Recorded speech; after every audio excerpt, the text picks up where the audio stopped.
Hi! Today we're going to learn about customizing products with images. In this case, I'm going to be using a pre-existing template. I'm going to clone it, given that we'll be using many of the same elements. This template is from a previous video. If you'd like to watch that video, you can find the link in the description. Today, we will create a notebook with an image personalization. First up is creating our production file. This is the file that we'll be using to actually produce our customizations later on. Because I cloned this template, I already have these two text elements that I won't be using. So I'll go ahead and delete these, and then I'll add an image placeholder. An image placeholder defines the area where customers will be uploading their own pictures. I'll go ahead and try uploading an image as if I were a customer. Anyone will do. This is just to test how the changes we make would affect our customer's image.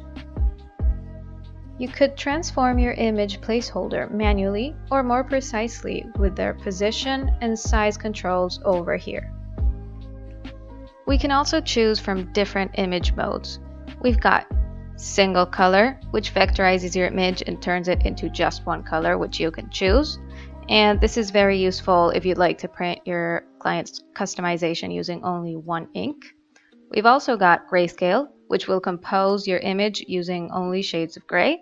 And finally, full color, which is just your original image. It's important to note that we won't be modifying the specific image we chose. These effects will be applied to whatever image the customer uploads. You'll see that if I upload another picture, the same effects will be applied to this one as well.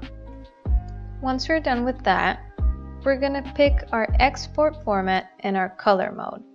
This really depends on how you're customizing your products. For example, EPS is usually used for high-resolution illustrations, DXF is used for cutting with laser, PNG in case you need a raster type file, so on and so forth. You can also export in different color modes, according to your needs.